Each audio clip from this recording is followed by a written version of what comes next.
We had that discussion. We had that. So there is something that I wanted to bring forth, and Jesse agreed, and we talked to the tribunal of the Wrestling Nerds Radio Network, and we all agreed now was the time for this. And it's interesting because it's going to dovetail off a couple of things. I'm wearing, here, I'll stand up so you can see it. I'm wearing the original incarnation of the Wrestling Nerd Radio Network Internet title, which at one point was just known as the Team HAMMA FIST title, which was then known as the Florida People's Championship. Thank you. I was going to say, when Simon Says held it. Yeah, the Florida People's Championship. It's been held by such luminaries as QT Marshall. It's true. Lindsay Dorado for a hot Lindsay Dorado. Not that he'll ever acknowledge it. And others. Effie. Oh, Effie was our champion for a bit. Yeah. As was Frankie Gastineau. As, of course, was our longest reigning champion, Hunter Law, who held the belt and defended it quite amazingly. As was AJ Francis. Oh, my God. I forgot about that whole turmoil. As was Leon Scott. The hot potato scramble was probably like... Mwah. Yeah. Best thing that I've ever done. We also... have on the wall here every week, you can see it on the read pile and on our episodes when we get together, the original NXT Team HAMMA FIST World Tag Team titles, which predate the actual NXT Tag Team titles, and is an important reminder that Jesse and I were doing CM Chunk and Daniel Frypan for a long fucking time, and we never got the credit we deserved. Never. Not once. Maybe we do now, though, because Tony Khan's going to sign us, right? That's right! Yeah. Wait, why? Have we been released from NXT as well? Have the fans been released from this? Yeah. You're free now. Go. Your time here has ended. And of course, I forgot to mention, of course, Izzy was our champion for a good long while, too. She also threw the belt in the trash. As like you do. QT Marshall. And is she signed to the factory now? It's her, Nick Camarado. Yeah. Why hasn't Como ever been our champion? Like, of all the people.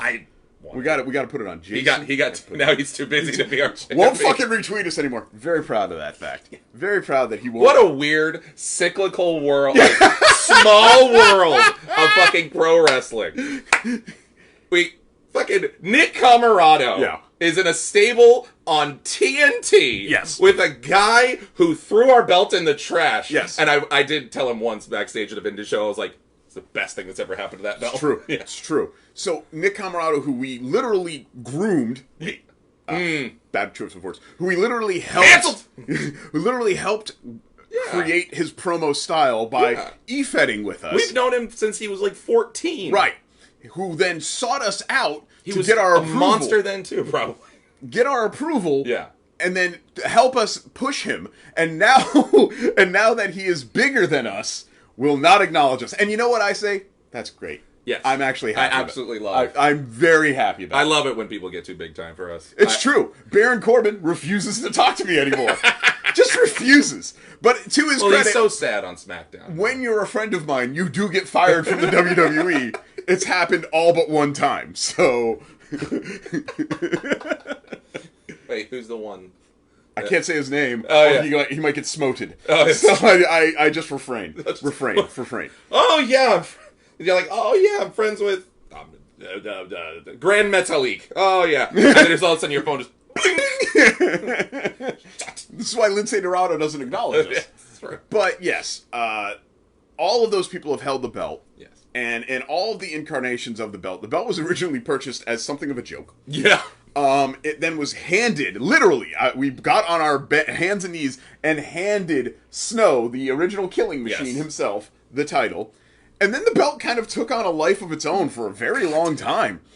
Until finally ending up in the hands, ultimately, of Hunter Law, who actually elevated the belt kind of amazingly. Yeah. And really took it upon himself, him and our friends over at Fully Gimmicked. Yes. Gimmicked, Nerd Street Wrestling, definitely. Thank you, and, of course. He's defended it also at ECW.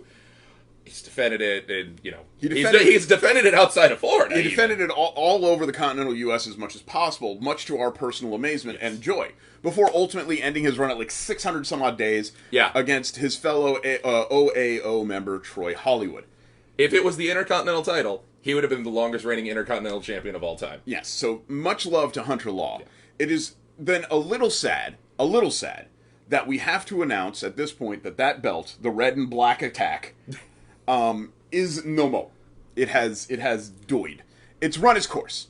And because of that, we will soon have a new internet champion. Yes.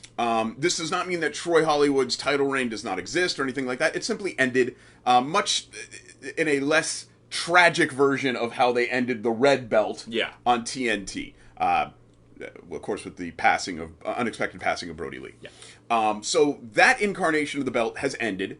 And it ends with Troy Hollywood, a very worthy ending champion. Yes, one of the FIP current champions. He's the Florida Heritage champion. So, also. Again, makes perfect sense. The belt was actually once part of the Florida Heritage Championship. Yes. So the fact that it gets finally folded in again with that belt for the last time is kind of poetic. Poetic.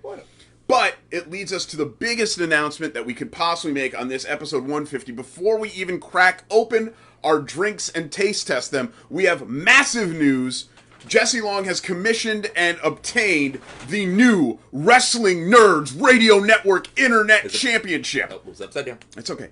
Bring it into frame, Jesse Long. Look at this beautiful piece of shit. Oh my god. One of the most amazing... This is the first time you've seen it in person. I have, and I've held it, and it weighs a fucking ton.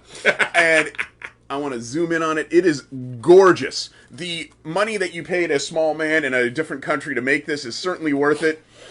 The reflective nature is amazing. Yes. Of course, we have and that's just the strap. Hey-o. We have the All Wrestling is for Everyone Nerdador over here, which is certainly a absolute representation of our company. And then, of course, the fully gimmicked skull and what do you call those hooks? I don't know. What are the ring I don't know what hooks? the hooks are called. But it's the fully gimmicked logo. It is, of course, our Wrestling Nerdador logo that Jesse designed himself. It says Internet Champion on it. There's even an AOL little mouse, which wasn't supposed to be there, but Jesse sent the photo wrong anyway. Just go with the joke. Yes. So that it was... what happens when you send screenshots. There you go. Good work. Yeah. And this belt will be defended soon at a wrestling event near you. We will have a new champion. Yes, we will. We are not sure who that is because wrestling's not predetermined.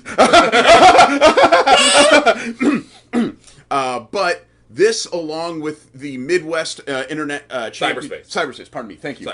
The Cyberspace Champion will be 1 and 1A. So our current Cyberspace Champion, of course, is Jody the Wrestler, or Jody himself, as he would prefer us to... Absolutely wonderful. Love Jody. One of the more fitting champions of our time. Yes. As he fits in. He's a bit of a wrestling nerd. I am going to do the one thing... I would say I will always cherish the fact that on Jody's timeline, yes, immediately after the post about him becoming the Cyberspace Champion, was a picture of a fleshlight. And you know what? When I think of our brand, I do think of potty humor and penis and... inanimate objects that you have sex with. Yep. Well, I mean, there are those who would argue that that's always been me. Yep.